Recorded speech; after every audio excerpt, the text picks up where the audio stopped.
กราบบิบานเธอบทนมัสการจอบเรียบร้อยให้ต่อแต่นี้คือจะเป็นในยังเตอปฏิบัติสมาธิปในไปกราบเป็นในยังบานตัวเตียนอาหารเรียบร้อย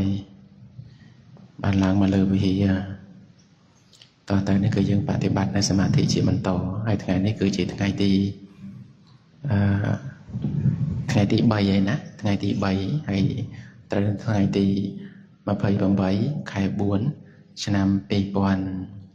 มาเพย์ประมวยปอยังไงในที่ทั้งที่ใบใหญ่ให้รู้สึกโดยมัน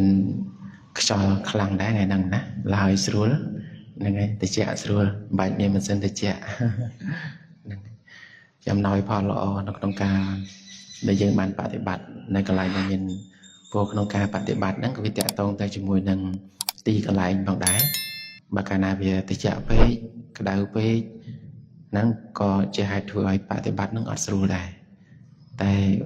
บางเมื่อปีสิตอนนับเพียบในเลยไปเฮียนี่เคยได้ละโมมนั่งไงละหายสรุสงบละออย่างเช่นแต่ก็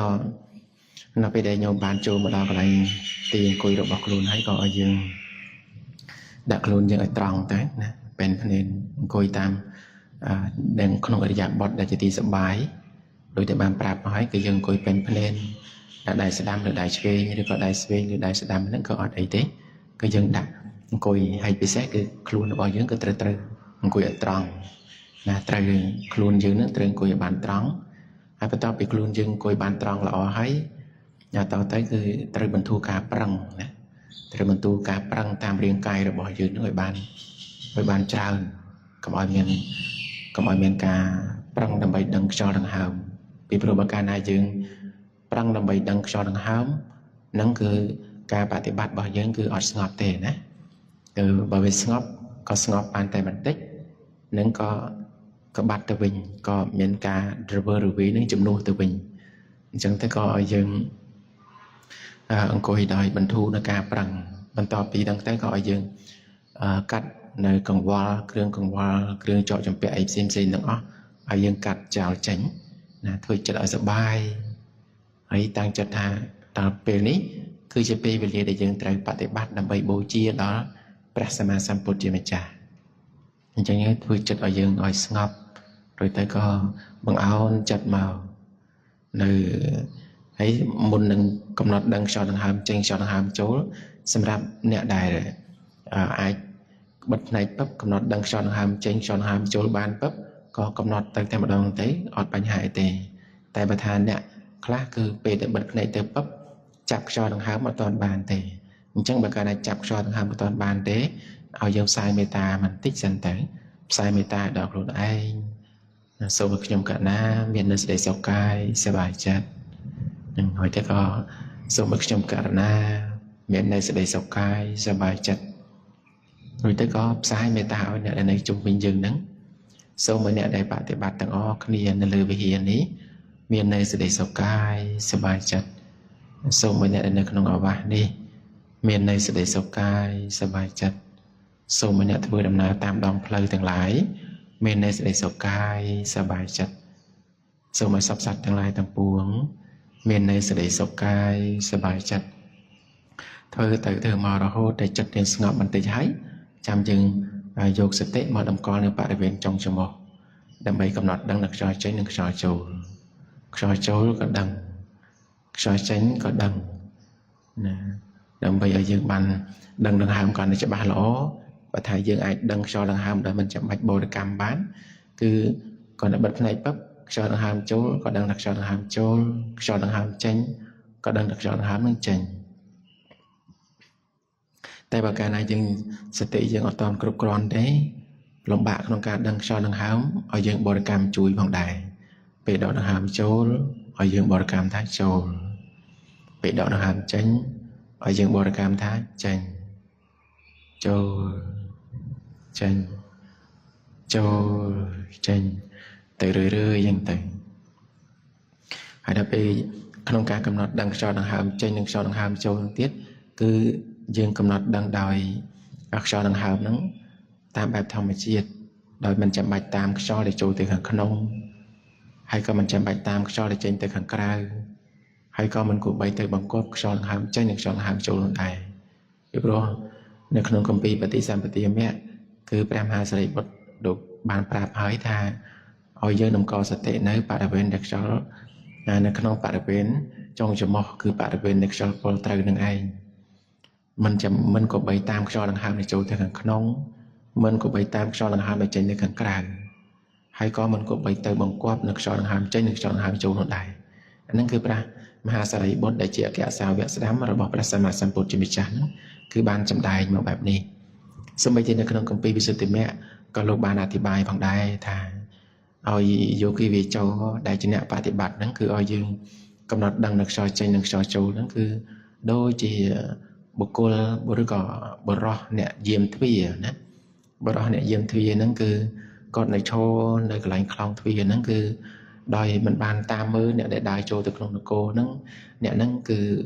មកពីណាហើយទៅណាកាន់អីនៅដៃគឺគាត់អត់បានតាមសង្កេតពិនិត្យមើលចឹងទេហើយតួនាទីរបស់គាត់គឺគាត់ឲ្យយកចិត្តទុកដាក់តែចំពោះអ្នកណាដែលបានចូលដើរមកដល់ហើយនៅក្នុងនៅដល់ខ្លងទ្វារនគរតែប៉ុណ្ណោះអញ្ចឹងយ៉ាងណាមិញយើងដែលជាអ្នកបប្រតិបត្តិយោគីវាចរទាំងឡាយគឺខ្យល់ដង្ហើមចូលទៅខាងក្នុងខ្យល់ដង្ហើមចេញទៅខាងក្រៅវែងដល់ណាហើយជាដើមឬក៏ខ្យល់ចូលទៅខាងក្នុងហ្នឹងគឺដល់ពោះដល់ផ្ចិតដល់ពោះវៀនដល់អីហ្នឹងទៅអាហ្នឹងគឺមិនគួរបីទៅតាមមើលអញ្ចឹងទេហើយក៏មិនគួរបីទៅបង្គាប់ខ្យល់ដង្ហើមចេញនិងខ្យល់ដង្ហើមចូលនោះដែរពីព្រោះវាជាហេតុដែលធ្វើឲ្យសមាធិរបស់យើងវាអត់រីកចម្រើនណាបើកាលណាយើងធ្វើទៅវាបានសេចក្តីស្ងប់តែបានបន្តិចទេហើយសមាធិរបស់យើងអត់អាចរីកចម្រើនទៅមុខបានទេអញ្ចឹងឲ្យយើងតម្កល់សតិឲ្យនៅនឹងតែនឹងបរិវេណចុងច្រមុះរបស់យើងតែ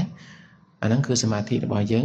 នៅមានការរីកចម្រើនទៅមុខកាន់តែច្រើនទៅរឿយទៅដល់ពេលកាលណាដែលយើងដឹងខ្យល់ដង្ហើមទៅរឿយទៅនៅក្នុងគណៈពេលហ្នឹងគឺដោយអំណាចនៃចិត្តដែលវាដឹងខ្យល់ទៅរឿយទៅចិត្តនឹងចាស្ងប់ទៅនៅក្នុងគណៈពេលដែលចិត្តរបស់យើងចាប់ដើមស្ងប់ទៅ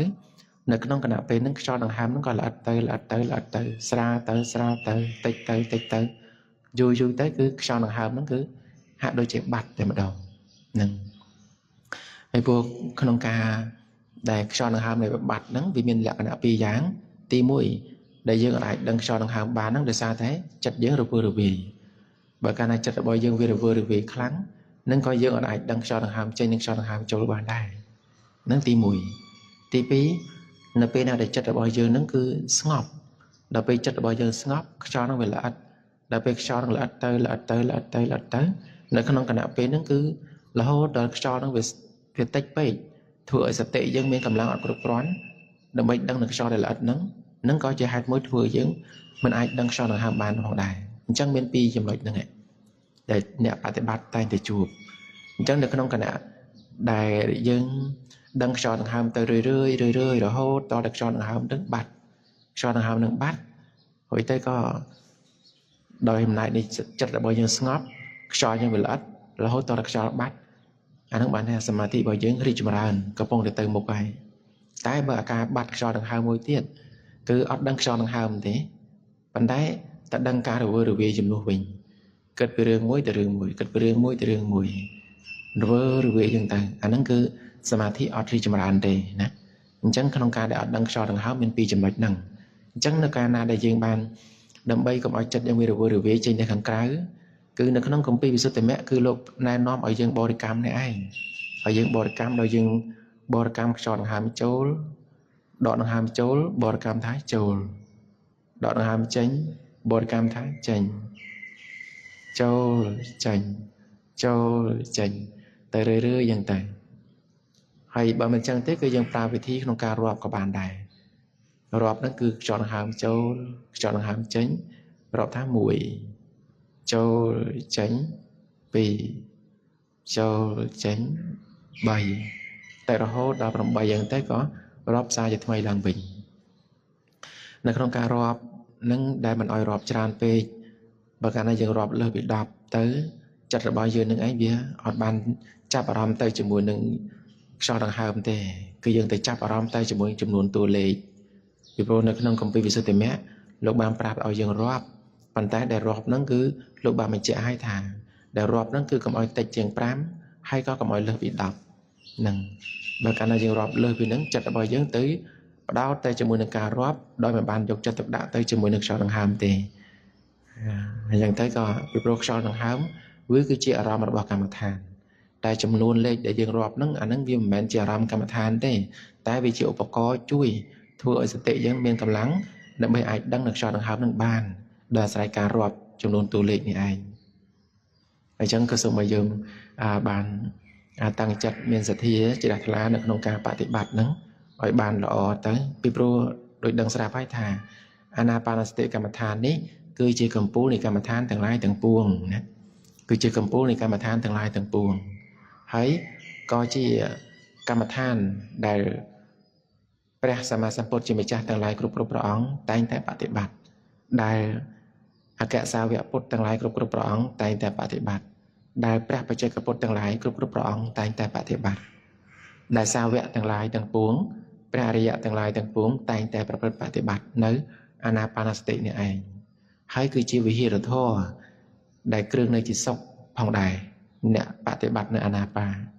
ហើយគឺជាវិហារធម៌របស់ព្រះសម្មាសម្ពុទ្ធជាម្ចាស់គឺព្រះសម្មាសម្ពុទ្ធជាម្ចាស់នៅពេលដែលព្រះអង្គមានពេលវេលាដែលព្រះអង្គគង់នៅតែព្រះអង្គឯងគឺព្រះសម្មាសម្ពុទ្ធជាម្ចាស់បប្រតិបត្តិនៅអានាបានសតិនេះឯងបប្រតិបត្តិនៅអានាបានសតិនេះឯងហើយម្យ៉ាងទៀតគឺលោកបានសម្ដែងមកដែរនៅក្នុងសមាធិសូត្រហ្នឹងព្រះសម្មាសម្ពុទ្ធជាម្ចាស់ព្រះអង្គទ្រង់សម្ដែងថាមនាលភិក្ខុទាំងឡាយអ្នកទាំងឡាយចូលចម្រើននៅសមាធិគឺអានាបានសតិនេះពីព្រោះបើកាលណាភិក្ខុចម្រើនធ្វើឲ្យច្រើនហើយចម្រើនធ្វើឲ្យស្ទាត់ហើយឲ្យរឿយៗហើយឲ្យច្រើនហើយនោះគឺនឹងធ្វើឲ្យអ្នកនោះទទួលបាននូវសេចក្តីសុខស្ងប់គឺនឹងធ្វើឲ្យគ្របរងាប់ទៅនៅពួកអកុសលទាំងឡាយទាំងពួងបានដោយឆាប់រហ័សផងដែរនឹងគឺតកតងទៅជាមួយរឿងអានាបានសតិកម្មដ្ឋាននេះហើយអានាបានសតិកម្មដ្ឋាននេះនៅក្នុងគម្ពីរវិសុទ្ធិមគ្គក៏លោកបានសម្ដែងដែរថាគឺជាកម្ពូលនៃកម្មដ្ឋានទាំងឡាយទាំងពួងពីព្រោះអីពីព្រោះអានាបានសតិកម្មដ្ឋាននេះនៅពេលណាដែលយើងបានបប្រតិបត្តិបានហើយនៅពេលដែលយើងទៅបប្រតិបត្តិកម្មដ្ឋានអតីតផ្សេងទៀតគឺនឹងប្រព្រឹត្តបប្រតិបត្តិទៅបានដោយស្រួលបងអញ្ចឹងតែក៏សូមឲ្យយើងមានសទ្ធាជ្រះថ្លានៅក្នុងការបប្រតិបត្តិនៅអានាបានសតិកម្មដ្ឋាននេះបងដោយតាំងចិត្តគឺដើម្បីបប្រតិបត្តិដើម្បីបូជាដល់ព្រះសម្មាសម្ពុទ្ធជាម្ចាស់គ្រប់ព្រះអង្គបងអញ្ចឹងទៅពេលដែលយើងបានឃើញបានដឹងបានយល់អញ្ចឹងទៅក៏ឲ្យយើងបង្អោនចិត្តមកដើម្បីដឹងខ្យល់ដង្ហើមពេលដែលខ្យល់ដង្ហើមនឹងដឹងខ្យល់ចូលក៏ដឹងខ្យល់ចេញក៏ដឹងញញឹមទៅក្នុងចិត្តទៅពីព្រោះបានន័យថាក្នុងគណៈពេលហ្នឹងគឺយើងកំពុងតែដើរទៅតាមមាគ៌ារបស់ព្រះសម្មាសម្ពុទ្ធជាម្ចាស់ដែលព្រះអង្គទ្រង់ក៏ជាអ្នកបប្រតិបត្តិនៅអានាបានសតិនេះដូចគ្នានៅក្រោមដើមពោធិព្រឹក្សមុនពេលដែលព្រះអង្គទ្រង់បានត្រាស់ដឹងជាព្រះសម្មាសម្ពុទ្ធជាម្ចាស់ក៏ព្រះអង្គបប្រតិបត្តិនៅអានាបានសតិនេះដូចគ្នាហើយអានាបានសតិនេះនៅពេលដែលយើងបានប្រព្រឹត្តបប្រតិបត្តិទៅបានល្អគឺសេចក្តីសុខស្ងប់នឹងកើតមានដល់យើងទៅតាមកម្លាំងទៅតាមកម្រិតនៃសមាធិដែលយើងបានចម្រើននោះអញ្ចឹងនៅក្នុងគណៈពេលដែលយើងបានអង្គុយគឺឲ្យយើងយកចិត្តទុកដាក់ទៅជាមួយនឹងខ្យល់ដង្ហើមនោះបានជារឿយទោះបីពេលខ្លះអាចថាពេលប្រឡំអញ្ចឹងទៅតែទទួលទានហើយអញ្ចឹងអាចថាងុយខ្លះងក់ខ្លះអញ្ចឹងទៅប៉ុន្តែយើងត្រូវផ្ដល់កម្លាំងចិត្តដល់ខ្លួនឯងប្រាប់ថាអត់ទេមកអង្គុយធ្វើអង្គុយសមាធិមុខព្រះអង្គហើយបើយើងងក់ដាក់ព្រះអង្គអញ្ចឹងអត់កើតទេបើសិនព្រះអង្គនៅព្រះអង្គចង្អុលមុខអេមិនចេះអ្នកទាំងឡាយនេះមកអង្គុយអុកងុកអីមកអង្គុយងក់អីមុខតថាគតអញ្ចឹងទៅទុកក្នុងចិត្តថាឥឡូវហ្នឹងគឺយើងកំពុងតែអង្គុយសមាធិជាមួយនឹងព្រះសម្មាសម្ពុទ្ធជាម្ចាស់ព្រោះនៅលើពហិហ្នឹងញោមមើលមកឃើញព្រះពុទ្ធរូបធំច្រើនព្រះអង្គទៀតអញ្ចឹងទៅមិនមែនមានតែមួយអង្គទេអញ្ចឹងយើងអង្គុយសមាធិហ្នឹងគឺធ្វើទុកក្នុងចិត្តថាបប្រតិបត្តិសមាធិដើម្បីបូជាដល់ព្រះសម្មាសម្ពុទ្ធជាម្ចាស់ដោយយើងមានចិត្តគ្រប់កត់ក្រែងទៅជាមួយនឹងព្រះសម្មាសម្ពុទ្ធជាម្ចាស់នៅពេលណាដែលចិត្តរបស់យើងវាគិតចេញទៅខាងក្រៅឲ្យយើងប្រាប់ខ្លួនឯងថាអត់ទេកុំតើទៅគិតអីអង្គុយសមាធិវិញទៅណាសមាធិបូជាព្រះអង្គគិតទៅក្រៅអត់បានប្រយោជន៍អីទេមកវិញណាហ្នឹងហើយនិយាយថ្នាក់ថ្នមប្រលួងចិត្តរបស់ខ្លួនយើងហ្នឹងឲ្យចិត្តរបស់យើងហ្នឹងឯងត្រឡប់មកនៅមើលខ្យល់ដង្ហើមវិញកុំខឹង កុំខឹងជាមួយនឹងចិត្តរវើរវាយកុំអន់ចិត្តជាមួយនឹងចិត្តរវើរវាយតែឲ្យយើងប្រើវិធីលួងលោមចិត្តរបស់យើងឲ្យនៅជាមួយនឹងខ្យល់ដង្ហើមចេញនិងខ្យល់ដង្ហើមចូលហើយពេលណាដែលចិត្តរបស់យើងពេលណាដែលយើងអង្គុយទៅដែលមានអារម្មណ៍ថាអូឈឺចង្កេះបើកាលណាមានអារម្មណ៍ថាអូឈឺចង្កេះណាអញ្ចឹងក្នុងគណៈពេលហ្នឹងឲ្យយើងបានតែតម្រង់ខ្លួនយើងឲ្យត្រង់ទៅនៅក្នុងគណៈដែលយើងទៅអង្គុយទៅមានអារម្មណ៍ថាឈឺចង្កេះហ្នឹងនឹងបានន័យថាយើងអង្គុយអត់ត្រង់ទេជួនកាលពេលខ្លះយើងអង្គុយអាចថារៀងឈ្ងោកទៅមុខបន្តិចអញ្ចឹងទៅពេលខ្លះអាចថារៀងផ្អៀងបន្តិចអញ្ចឹងទៅដល់ពេលអញ្ចឹងទៅវាធ្វើឲ្យតសៃរបស់យើងហ្នឹងវាសកត់គ្នាគឺវាឆ្អឹងវាទៅសកត់ទៅនឹងតសៃហ្នឹងវាធ្វើឲ្យឈាមហ្នឹងវាដើរទៅអត់បានស្រួលអញ្ចឹងទៅជាហេតុធ្វើយើងមានការចុករយអញ្ចឹងបើកាលណាមានការចុកចង្កេះគឺឲ្យយើងធ្វើខ្លួនយើងត្រង់មកបន្តិចក្រោយមកទៅវានឹងបាត់ទៅវិញហើយបើថាអង្គុយទៅដូចមិនទទួលដឹងបានថាដូចជាកំពុងដូចជាចុកកញ្ចឹងកអញ្ចឹងបើការឃើញថាចុកកញ្ចឹងករយកញ្ចឹងកឬក៏ឈឺក្បាលជាដើមហ្នឹងគឺឲ្យយើងងើយមុខឡើងបន្តិចមកពីព្រោះក្នុងគណៈពេលហ្នឹងគឺបានថាយើងកំពុងតែអង្គុយកយើងអត់ត្រង់ទេបើកាលណាកយើងអត់ត្រង់យើងដាក់តែចេះយូរអញ្ចឹងទៅពេលហ្នឹងគឺវាធ្វើឲ្យវាធ្ងន់ដល់ពេលធ្ងន់ទៅវានឿយវាហត់អញ្ចឹងទៅធ្វើឲ្យយើងចុករយហើយបើយើងដាក់ក្បាលឲ្យត្រង់មកអញ្ចឹងអាហ្នឹងអត់សូវធ្ងន់បានទេហើយយើងទៅអត់មានការចុករយឈឺចុកចាប់អីទេហើយបន្ទាប់មកទៅគឺបន្ធូរការប្រឹងកុំតាំងចិត្តដឹងខ្យល់ខ្លាំងពេកបើកាលណាដឹងតាំងចិត្តដឹងដើម្បីដឹងខ្យល់ខ្លាំងពេកចិត្តហ្នឹងក៏អត់ស្ងប់ដែរអញ្ចឹងទៅអង្គុយនេះគឺអង្គុយបែបលេងហើយទៅដឹងខ្យល់ដង្ហើមហ្នឹងគឺអង្គុយនេះគឺអង្គុយបែបសម្រាកអញ្ចឹងតែហើយដឹងខ្យល់ដង្ហើមហ្នឹងគឺដឹងបែបលេងតែណាដឹងខ្លះមិនដឹងខ្លះអត់អីទេបើកាលណាដឹងទៅអ្នកខ្លះទៅដឹងបានទៅតែត្រឹមតែ2នាទីចិត្តគិតចេញខាងក្រៅហើយយើងបរិកម្មជួយ1ដល់8ហ្នឹងបរិកម្មជួយខ្យល់ដង្ហើមចូលខ្យល់ដង្ហើមចេញ1ចូលចេញ2បរិកម្ម1ដល់8ហ្នឹងអាហ្នឹងគឺឈ្មោះថាបានមួយឈុតដែរអញ្ចឹងនៅពេលដែលយើងបរិកម្មបានមួយឈុតយើងហើយវាទៅដាក់មួយឈុតទៀតទៅ1ដល់8អញ្ចឹងទៅចាប់1ដល់8នឹងបាន2ឈុតដែរដល់ពេលធ្វើទៅបាន4 5ឈុតពេលហ្នឹងឲ្យកម្លាំងចិត្តយើងម្ដងឲ្យយ៉ាឥឡូវបាន5ឈុតហើយតើនេះតទៀតណាអូប្រកែអាចដឹងខ្យល់បានណោះហ្នឹងនិយាយប្រឡូមចិត្តរបស់យើងដើម្បីដឹងខ្យល់ដង្ហើមតទៅយូរទៅអស់ពីដឹងខ្យល់ដង្ហើមបាន5 ឈុតឡើងទៅ6ឈុត7ឈុត8ឈុត9ឈុតដល់ពេលយូរទៅចាប់ដើមអាចនៅជាមួយនឹងខ្យល់ដង្ហើមចេញចូលរហូតគ្រប់មួយភ្នែកនឹងតែម្ដងនឹងដល់យើងប្រើវិធីប្រឡូមចិត្តរបស់យើងបន្តិចម្ដងដើម្បីដឹងនឹងខ្យល់ដង្ហើមនោះឯងព្រោះអាហ្នឹងគឺជាការបប្រតិបត្តិដែលយើងបានយល់អំពីអធិស្ឋានរបស់ចិត្តរបស់យើងហ្នឹងគឺវាមិនសូវនៅមួយកន្លែងទេអត់ខុសពីកូនក្មេងទេលពឹសណាលពឹសណាអញ្ចឹងមកកូនក្មេងលពឹសបើកាលណាក្មេងលពឹសយើងខឹងយើងវាយវាយំពេលហ្នឹងគឺរំខានដល់គេទៀតអញ្ចឹងដូចគ្នាពេលដែលចិត្តយើងវាលពឹសចូលចិត្តគិតតែនេះចូលចិត្តគិតតែនោះហ្នឹងបើកាលណាយើងខឹងមួយវាដូចយើងវាយវាអញ្ចឹងចុងក្រោយគឺវាបដូរចេញពីអាលពឹសហ្នឹងទៅយើងអង្គុយយំទៅវិញទៅជាទោសៈទៅវិញហើយអញ្ចឹងបដូរចេញពីរវើរវាយទៅជាខឹងក្រោតទៅវិញឡៃស្ងប់ទៅវិញហើយហ្នឹងអញ្ចឹងទៅប្រការអង្គុយសមាធិហ្នឹងចិត្តនៃអារម្មណ៍ដែលវាធ្វើឲ្យយើងរវើរវាយដូចគេយកនុយទៅបបកអង្កែបអញ្ចឹងដាក់ផ្តាក់មុខហ្នឹងដើម្បីឲ្យចិត្តហ្នឹងចាចង់ចាប់យកទៅចាប់ពប់ទៅជាប់ហើយជាប់សទូចរបស់មីហើយមីអីគេមីអីគឺកិលេសនឹងឯងណារវើរវាយយើងទៅម្រំដឹងខ្លួនទៅវិញចិត្តអស់ម៉ោងបាត់ប្លន់យកជីវិតរបស់យើងទៅអស់1ម៉ោងកន្លះហ្នឹងទៅចាញ់បោកវាអញ្ចឹងក៏កុំឲ្យចាញ់បោកណាកុំឲ្យចោលប្លន់ចោលគឺកិលេសហ្នឹងឯងចោលលោភៈចោលទោសៈចោលមោហៈហ្នឹងអញ្ចឹងកុំឲ្យចាញ់បោកណាអញ្ចឹងទៅក៏រក្សាចិត្តរបស់យើងឲ្យមានសេចក្តីសុខស្ងប់ហើយធ្វើទុកក្នុងចិត្តថាជាបុណ្យហើយជាបុណ្យយើងហើយណោះជាបុណ្យជាភ័ព្វសំណាងរបស់យើងហើយដែលបានកើតមកតន់ទៅជាមួយនឹងសាសនារបស់ព្រះសម្មាសម្ពុទ្ធជាម្ចាស់បានជួបនៅពាក្យទូមានព្រានបដៅដ៏ល្អដ៏ប្រសើរដែលយើងអាចបប្រតិបត្តិទៅប្រព្រឹត្តទៅគឺអាចទទួលដឹងបានដោយខ្លួនឯងអាចពិសោធន៍បានអញ្ចឹងក៏សូមឲ្យញាតិញោមទាំងឡាយទាំងអស់គ្នាតាំងសតិកំណត់ដឹងខ្យល់ចេញខ្យល់ចូលទៅរឿយអញ្ចឹងបងហើយយើងតាំងចិត្តថាបប្រតិបត្តិដើម្បីបូជាដល់ព្រះសម្មាសម្ពុទ្ធជាម្ចាស់ដល់ពេលបប្រតិបត្តិទៅអង្គុយទៅនេះឃើញថាឱកាសនេះងក់ខ្លាំងដល់ហើយទប់ឡើងជាប់ហើយក៏ឲ្យយើងក្រោកឈរតែណា là ở dương cọc châu tất có đăng cho đằng hàm chân cho đằng hàm châu đây vừa bằng cuối dương ai lụaแต่ประธานโชว์ลวดบานเนี่ยแต่ลวดดูอะไร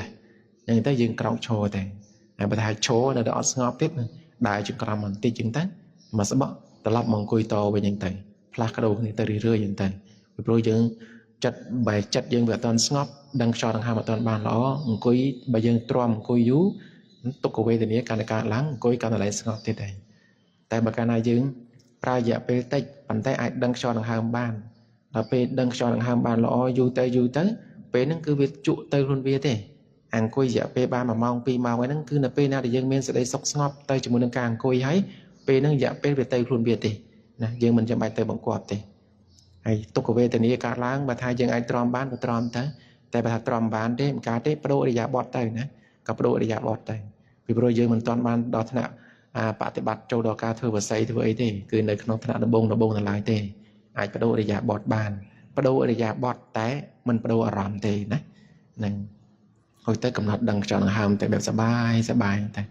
ជាមួយនឹងខ្យល់បែបធម្មជាតិហ្នឹងជាមួយនឹងខ្យល់ដង្ហើមរបស់យើងនឹងដោយមានសេចក្តីសុខហើយតាំងចិត្តថាបប្រតិបត្តិដើម្បីបូជាដល់ព្រះសម្មាសម្ពុទ្ធជាម្ចាស់ពរចឹងថ្មក៏សូមឲ្យបញ្ចប់ក្នុងការប្រើសម្លេងត្រឹមប៉ុណ្ណឹងដើម្បីឲ្យញាតិញោមបានប្រព្រឹត្តបប្រតិបត្តិទៅបានដោយស្រួលពរសូមចម្រើនពរ